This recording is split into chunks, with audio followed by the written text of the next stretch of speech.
Hi,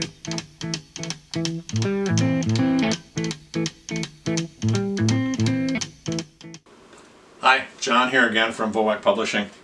We're talking about growing up learning and the different kind of learning modalities. We're going to spend some time talking about the kinesthetic learner. This particular video clip is going to take a little bit longer because there's a little bit more to talk about with this particular kiddo. The kinesthetic learner, I think I told you at the very beginning that I was a kinesthetic learner. And so, matter of fact, we changed this whole process so I could actually stand and move around, because you're not going to see me stand still. I always tell people that if you see me sitting still for more than 30 seconds, check my pulse. I might have passed out or something, because it's really difficult for the kinesthetic learner to stand in one place. So bear with me. Kinesthetic learner, born on the run and is still going. Always something going on. They can be nonverbal. They're not always making noise, but they're always active, always doing something, bouncing in their seat, moving around, dancing. Their mind flits from one thing to the next, doesn't stay focused very long to get a lot of things racked up into the brain. So they're always starting different projects, never completing anything. Very difficult for them to stay focused on one thing. They like to reason things out. They like to discover how things work. They like to take things apart. They don't put them back together very well, but they do know how a lot of things work. They live in a world of miscellaneous. As for myself, I have around my office 4 separate work areas, actually 5 separate work areas. All of them look like a bomb went off. I know where everything's at, but it's miscellaneous. It's very frustrating. It's very frustrating for these kids. If you push them to become better at it, they get even more frustrated. So it's really hard for them to keep on a schedule. They have a lot of fun, they have a lot of spice to life. They're not naughty, they're just jumpy. Show and tell, it's a crapshoot. You have no idea what they're going to bring to show and tell. They might tell you something, they might show you something, they might, who knows. So you kind of want to screen what it is that they're going to be doing for show and tell. The kinesthetic learner needs a lot of guidance. They need an environment where they can move but has boundaries. So a lot of times teachers will say, I'm going to get that kid to sit still if it's the last thing that I do, and I guarantee you it's probably the last thing that you're going to do. You don't want to bring the child up sitting next to your desk, because typically most teachers have their desk up in front of the room, or their desk is in a location where all of the kids can see the teacher. And so if you put the child up next to you, basically you've given them the stage, and you don't want to do that.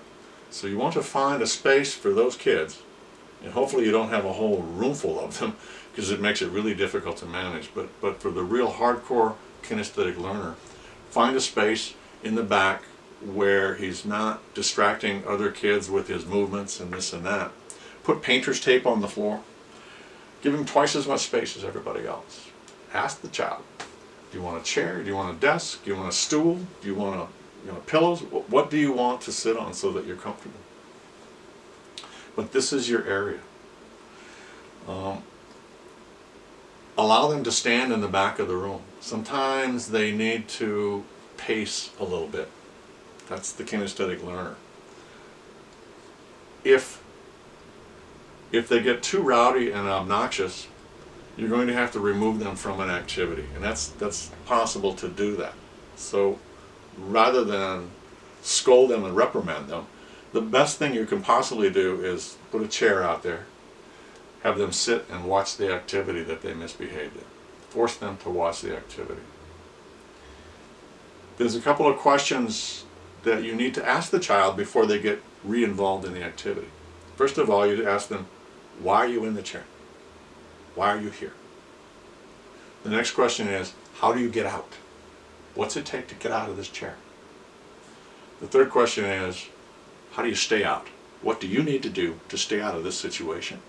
And the fourth question is, and this is a tough one for him, how can I believe you?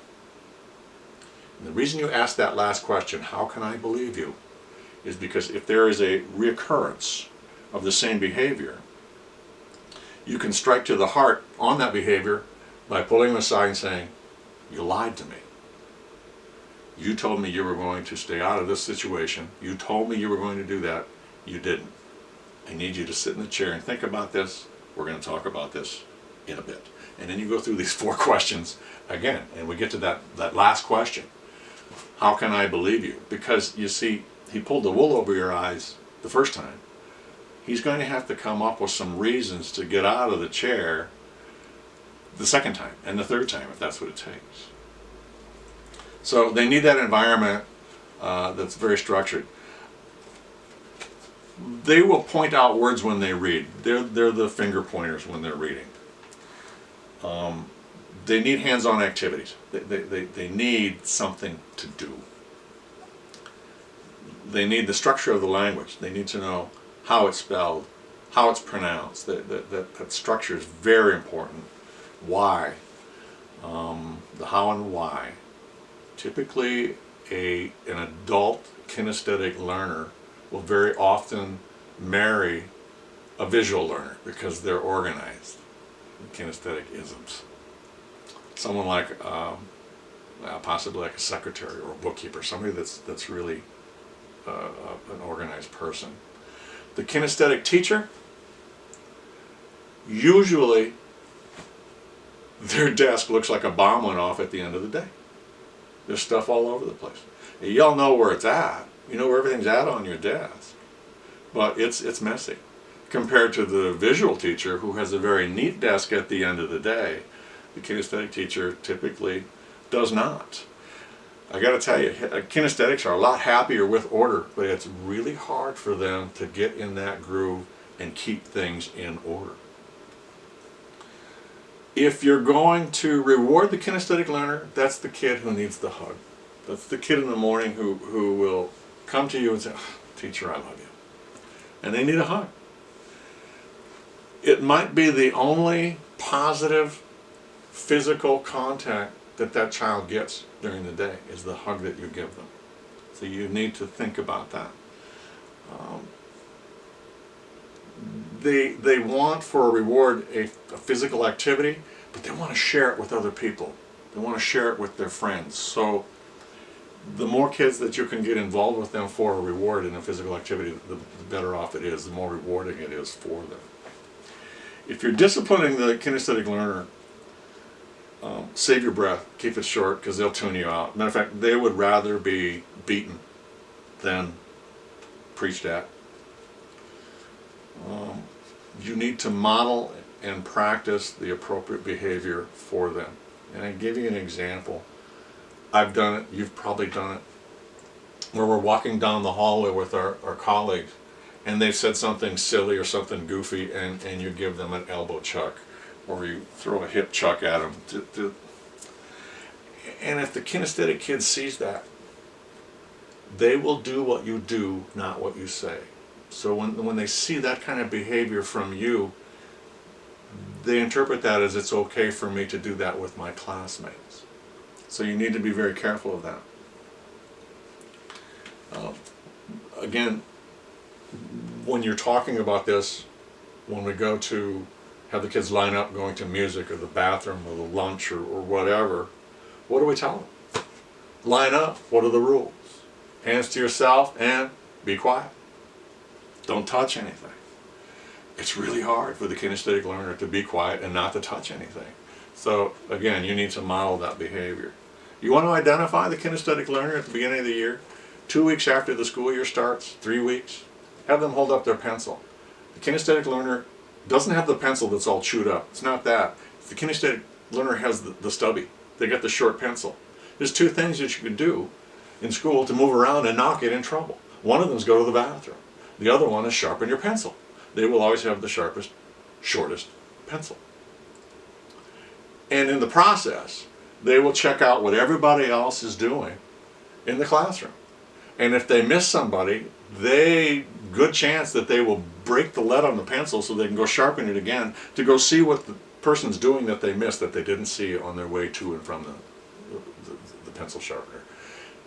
They have the stubby. It's a typical trait of the kinesthetic learner. Now, a lot of times teachers are thinking that, oh, I'm thinking of this little boy or that little boy, and boys get a bad rap on the kinesthetic learning. I got to tell you, there's just as many kinesthetic girls as there are kinesthetic boys. But you see, traditionally we treat girls differently than we do boys. To girls we say, young ladies don't act that way. If a kinesthetic boy misbehaves, those boys did what to you? Are you okay? I'll talk to those boys. And we go back to the young lady. Young lady, what did I say? We don't act that way. Those boys did what? Young lady, those boys, there's just as many kinesthetic girls as there are kinesthetic boys. And the girls would like, they're very happy to roll and rumble and tumble in the grass and kick the snot out of the boys. And the boys probably deserve it. But young ladies don't act that way. You see, we tend to treat them a little bit differently. Kids just need to be treated as kids. So be very attentive to these kids. They will determine what you teach, when you teach, and if you teach. Kinesthetic learner can be a real tough nut to crack, but I tell you what, once you reach them, and once you show them the path to that success, they will shine, they will soar, and they'll have a good time doing it. That's the kinesthetic learner. I find out more about them in the Growing Up Learning book. Fun kids, but they can be a handful. Good luck on it.